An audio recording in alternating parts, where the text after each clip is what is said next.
Welcome back to Sunday Night in America. All eyes are on Montana, and not just because it's a beautiful state. The Senate may well come down to the Treasure State, also known as Big Sky, where Democrat incumbent Jon Tester has repeatedly survived re-election in what is really a red state. Now he's being challenged by a former Navy SEAL turned aerial firefighter and successful businessman. So what is the state of the race that may well decide whether a president has a Senate to work with or fight with?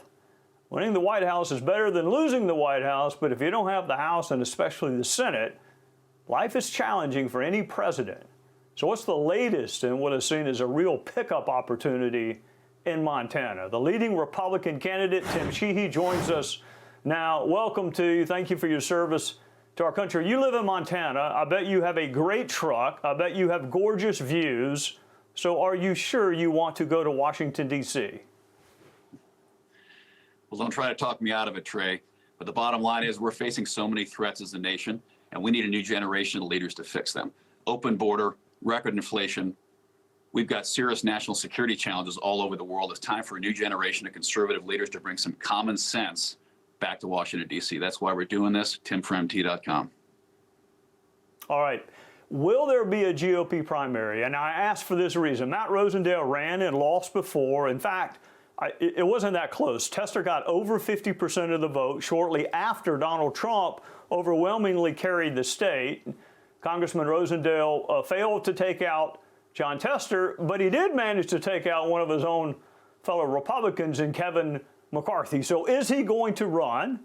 And when's he going to make his mind up? Well, I don't know what goes on inside Matt's head, but the bottom line is he's run for every office in the state of Montana in the last 13 years, 8 offices in 13 years. If there's a vacancy on the ballot, he's usually on it. So he may get in, but the bottom line is we're focused on the issues that are important to Montanans. We're focused on beating Jon Tester. We're leading in the polls in the primary, and we're dead heat in the general. The Democrats are going to make this the most expensive race in American history per vote. Most expensive race in American history per vote in Montana of all places. And they're going to pour so much money behind Jon Tester, they already are. It's going to take a team effort from the Republican side to win this race. We're going to have to work as a team, which sometimes is not what Republicans do. Sometimes we fight each other. It's time for us to work as a team, win this race, win conservative control of the U.S. Senate, because the next decade of this country hinges on this race. And we have to bring back common sense to D.C. That'll take conservative outsiders to do that. All right, I want to share with you something I've been wrestling with in my own mind. Maybe you can help me because you understand Montana a lot better than I do. But Jon Tester votes with Bernie Sanders. He votes with Chuck Schumer. He votes against GOP Supreme Court nominees. So how has he survived in Montana? He beat Conrad Burns. He beat Denny Ryberg. He beat Matt Rosendale. How does he do that in a state like Montana? Well, it's important to remember, Trey, that Montana's political history truly is purple. And in many cases, it was blue for about a century. You know, we're very much like West Virginia. We have a labor history. There's a long history of corporate greed in the state. The unions became a critical piece of protecting local working class Montanans, the mining industry, railroads, timber.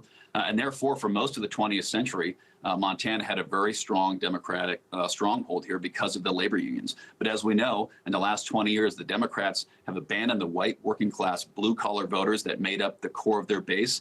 And they've abandoned them and moved to the coast to talk about every kind of, gender neutral ideology you can imagine. And now these working class voters in Montana who are worried about common sense issues feel abandoned by the Democrat Party. And that's why in the last 7 years, Montana's gone from a 90% statewide elected office ratio for Democrats to almost entirely Republican. Jon Tester is the last Democrat remaining. And that's because Montanans want common sense policies. It's pretty simple what Montanans are focused on. They want a secure border. They want safe streets. They want good schools, cheap gas, strong economy. Boys are boys, girls are girls. It's pretty simple. Let's take care of these common sense issues and win in 2024. All right, last question before I let you go. I spent a little bit of time in your state with my old colleague Ryan Zinke. Beautiful state, gigantic state for those who have not been there.